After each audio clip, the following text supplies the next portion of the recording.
2023.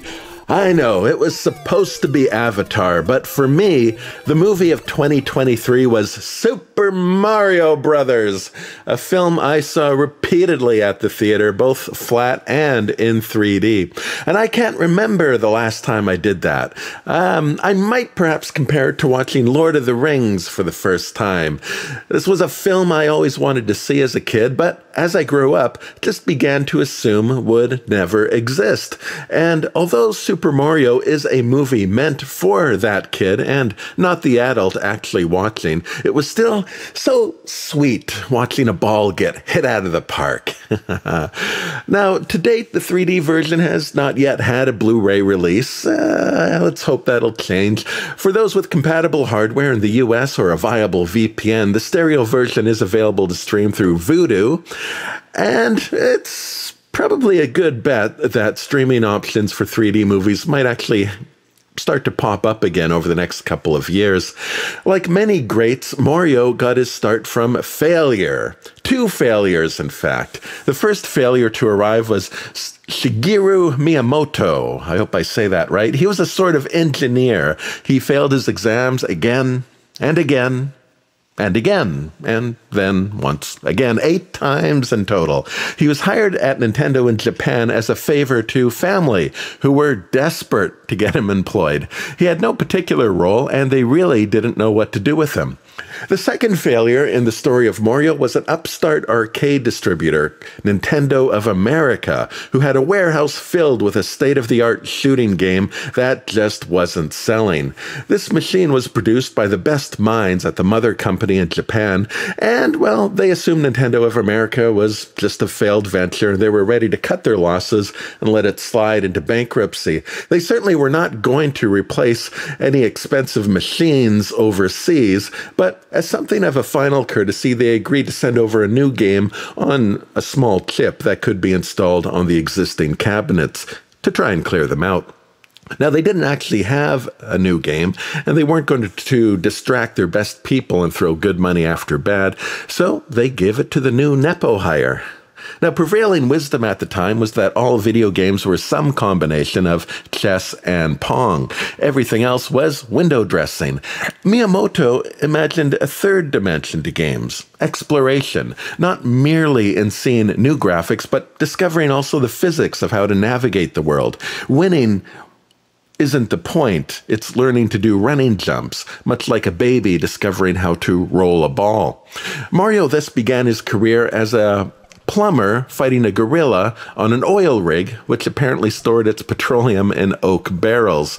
And now part of the charm of the games is the gleeful disregard for the real world, a wonderful study in how logic depends on context. Mushrooms make you strong. A raccoon tail lets you fly. Creatures have an elastic body structure that somehow acts as a springboard. Now, this is all discovery. It's exploration. You never know what something might do. Although Nintendo of America hated the game on sight, within 10 years, Mario was the de facto mascot of Nintendo, if not video games in general. Now, this is probably a controversial take, but I don't believe it's a stretch to say that by the 1990s, Mario replaced, if not erased, Pearl Harbor as what Japan was best known for. Now, this isn't the first Mario movie. There was a film from 1993 that has become the stuff of legend. If you love campy fun, you will not be disappointed. You're so fresh and so clean. Dance with me. I'll hit you all this night. Take my... Look! What is... That one didn't age quite so well. Surprisingly, the two movies have a similar first act, with the Mario brothers in a broken-down company van struggling to find work and competing with a rival plumber. Eventually, a flooded pipe leads them into the sewers where they are drawn into this strange underground world that here looks fantastic in 3D, full of blocky, high-contrast stuff. You really couldn't design a more perfect venue for stereo. Nothing visual is subtle or meant to blend in. The colors alone want to pop out with high contrast. It's the kind of picture that looks 3D even when it is not in 3D, which actually creates a bit of a problem because this uses a lot of flat backgrounds that have a really vivid palette. So my eye often felt stifled that I wasn't able to look past a certain point. And some moments that should have been an expansive world looked more like a theater stage.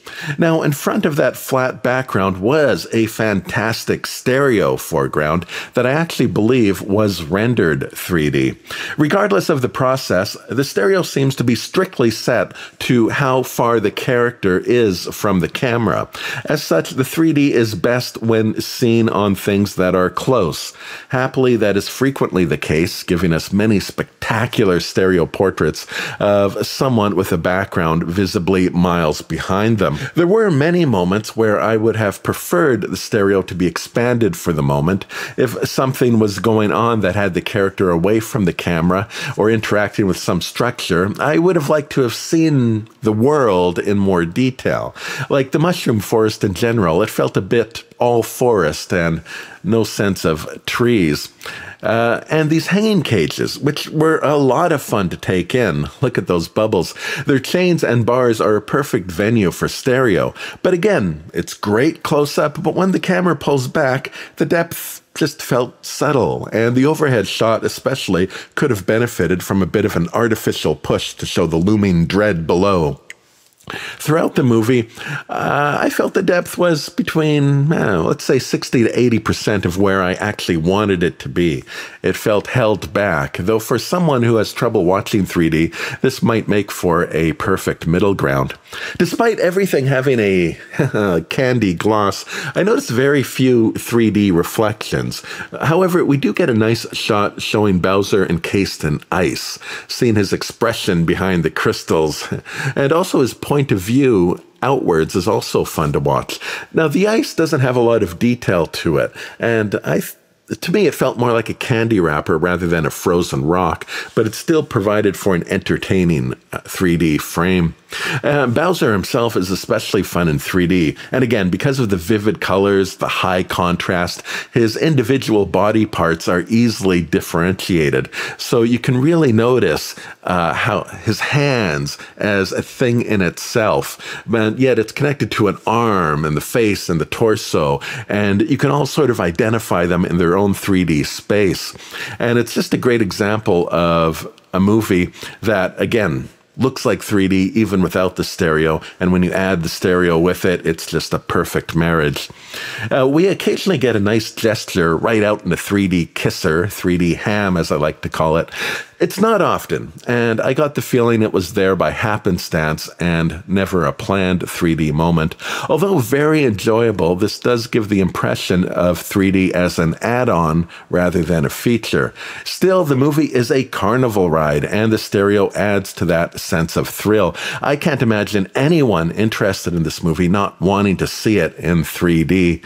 Now, story-wise, some people say this is some kind of victory of anti-wokeness. I disagree. As I've said in another review, judging the merit of a value based on its ability to entertain is a terrible standard and is a cornerstone lie of propagandists everywhere. Though I think it's harmless, this movie is a chocolate-coated blue pill. They swapped the princess for Luigi as the main rescue. They made the princess the smartest, bravest, and most intelligent person in the movie. She trains Mario like a little Pokemon and sets him loose. And sure, he rescues his brother, but Peach rescues herself. The film's saving grace is the characters are always kind and patient with each other. No one's trying to belittle or accuse anyone. Greatness is measured by service to the not great, and it follows Jesus' second command to treat others as yourself. And for that alone, it deserves its acclaim.